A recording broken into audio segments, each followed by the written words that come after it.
Okay, good morning, September 16.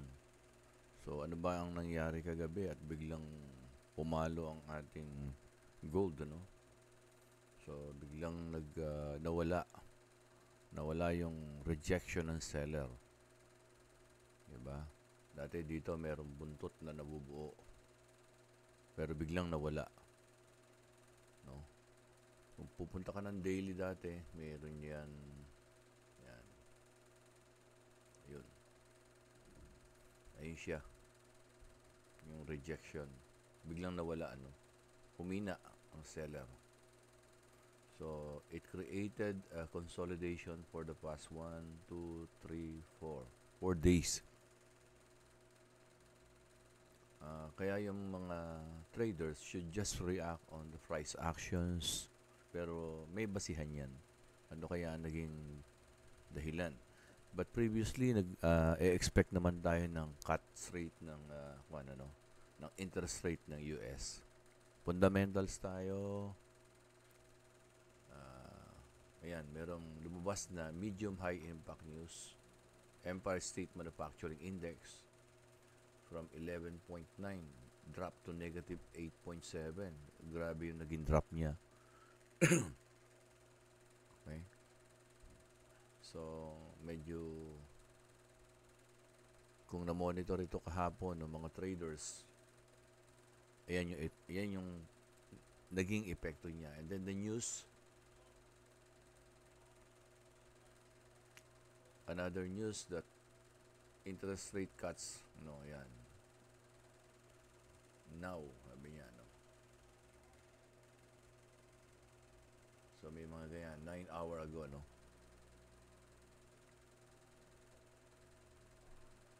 So, 9 hour ago, most likely 2, 4, 6, around before na nangyari yung sa price action.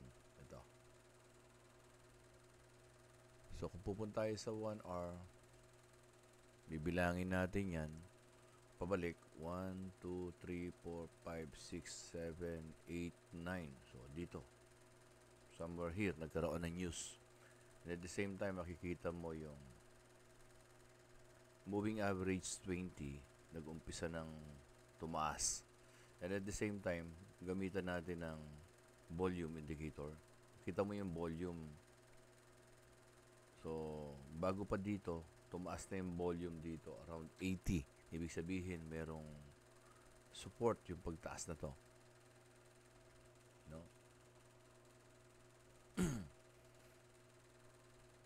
So, using technical analysis, bago nangyari yan, so there is a consolidation on the daily. Ayan. Pag medyo nahihirapan dito sa candlestick, subukan nyo mag-line. Ayan. Ayan. Pag sa line kasi, ito lang siya. Ayan. Kaya pagka nag-candlestick ka, ayun na. So, mag-iiba. And then if you go lower time frame, let's say H4, ayun siya. Kaya lang, para mas safe, try mo extend hanggang dun sa height ng mga rejection na to. So this is now the 4 hours. So ano nangyayari sa order flow? So from this candlestick, may mga rejection on the MA20. Kung uobserbahan mo yan, and at the same time, this is New York time. Nangyayari na yan sa New York time, and at the same time, again, volume. Volume is nag-i-increase. Signifies there is support from the market, yung activities na yan. Yun na nga, London pa rin yan because of institution, nandyan sila. You go 1 hour.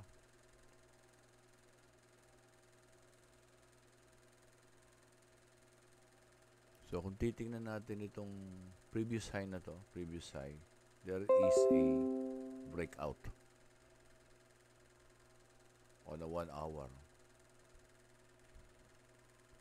Since meron tayong nilagay na box na yan, as reference, from 1 hour, baba tayo ng 30 minutes. Ayan. So, ayun na yung breakout. Okay. Yan, kaya lang, makikita mo rito kasi sa higher time frame, 30 minutes, rejection.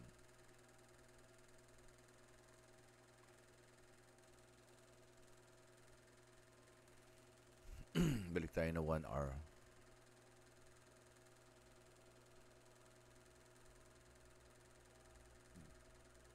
So, sa 1 hour, meron siyang fair value gap dito. Kaya medyo, yan, alanganin ng konti. Kaya, ingat pag sa ganyan. So, 30 minutes.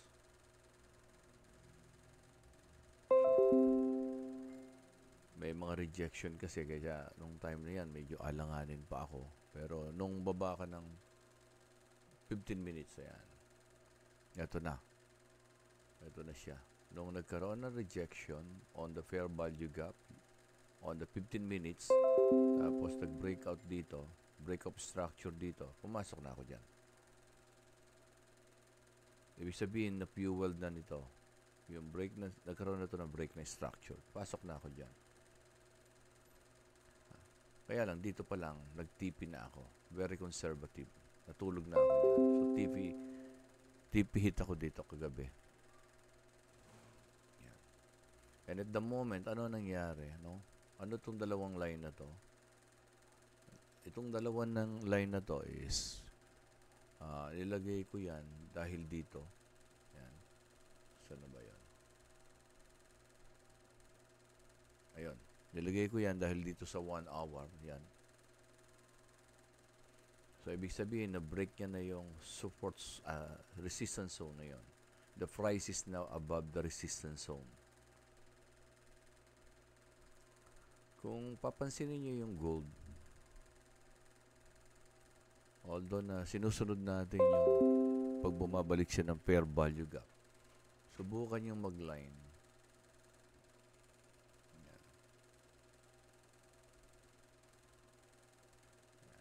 Ayan.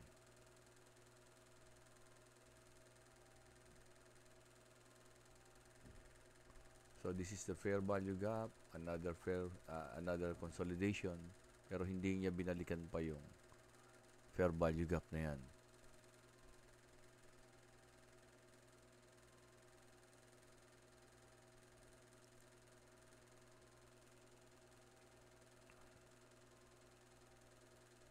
Pero may history ang gold na pag may malalaking fair value gap, binabalikan niya yan. Kaya lang, hindi naman natin sigurado kung kailan.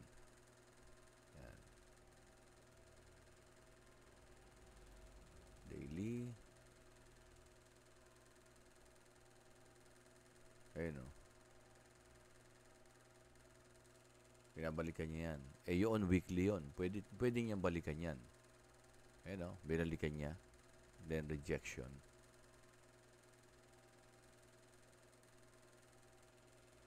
And at the same time, remember, meron tayong binax dito before.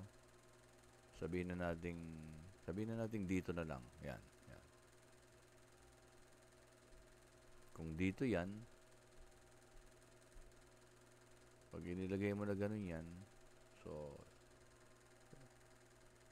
kung gaano kalaki yung consolidation dito, ganun din yung aabutin ng price pag nag-breakout from this consolidation. Yan, dito siya. So, ayan siya ngayon. What if ito yung kuhanin niya? Pwede rin yan. Ito. Kasi ito parang naging triangle to eh. Yan. Ascending triangle. Pati pitong base na to ang kunin niya. So, pag yung base na yun ang kinuha niya, ano yung pwedeng maabot niya? Ayun siya.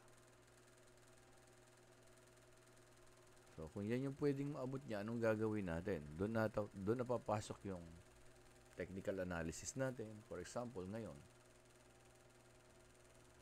So, let's say, lagyan natin ng line yan as reference. Yan. Lagyan natin ng line yan. So, medyo malayo-layo yan. Another 3,000, ano? So, 4,000. And previously, may prediction talaga to na abutin ng 6,000. Kaya lang, the price, hindi naman siya mag-move ng diretso yan, na ganyan. So, there must be another consolidation until makarating dyan. If that will happen, hindi yan ganun mangyayari dire-diretso. So, anong ini-expect natin? Now, ano yung nasaan siya ngayon? Doon tayo sa kung nasaan siya ngayon. Balikan natin. From daily, we go lower time frame, 1 hour. So, na-break niya ngayon itong resistance zone na to. Eto siya ngayon. Another consolidation. Kaya lang, on a 1 hour time frame. Remember, this is a consolidation as well on a daily time frame. Breakout and a consolidation on a lower time frame, 1 hour. So, hinintay nating ma-break to pataas or pababa. Pero ang nangyari, na-break siya pataas on a 1 hour time frame. Posible pa rin na balikan niya yan. Kasi ayun pa lang yung MA20 eh. Posibleng balikan yan o hintayin dito yung MA20 dito. Yan. Bago mag-breakout from this consolidation. Either mag-breakout siya o mag-breakdown siya. So, yun ngayon yung aabangan. So, napakadalang ko na mag-trade ngayon because yun na yung sinusunod ko. Hindi yung dito makikipagsapalaran ako within the consolidation. Yun yung sinasabi ko lagi na risky trade. Now, I'm trying to become a trader waiting for yung mas mataas na quality trade. Parang ito, di ba? And at the same time, nag-add tayo ng mga indicator like the moving average. Ulitin ko. My next trading plan is to wait for this price to meet the moving average and to observe the volume for a while kung babagsak yan. Parang ganito. And then, once na nag-breakout ito at ito nag-umpisang tumaas ang volume, so ibig sabihin, yung magiging breakout niyan is supported. Or once na nag-breakdown yan at ang volume niyan tumaas din, ibig sabihin, supportado yung pagbagsak niya. Alin man sa dalawa na yan, and at the same time, mag-meet ang moving average at saka price dito, so, good to go na ang mangyayari. But for now, so, antay lang. Pero posible rin yan na bumalik talaga dito. Yung magkakaroon ng buntot na mahaba. Anything is possible. But this is now a strong support. Kasi this is a very strong consolidation that happens for 1, 2, 3, 4, 5. Hindi niya basta-basta mabubutas na yan. It will take time. And at the moment, ang bias na nangyayari talaga is bullish. So, today is 16. Still, we are waiting for the cut rates for tomorrow. And at the same time, pag titingnan natin yung calendar. So, there will be another high impact news today, 8:30 p.m. So, hintay tayo. Pwedeng 8:30, pwedeng itulak na naman niya pataas yan. Okay. So, ayan. Thursday pala yung federal funds rate. Ayan. From 4.5, pagiging 4.25. Ayan, nagbibigay na sila ng idea na bababa. So, parang hindi na makuhang bumaba pa ng price. Kasi ito na talaga. Kumbaga, nagkakagulo na yung buyer. Okay? Thank you. And good luck sa inyong trade.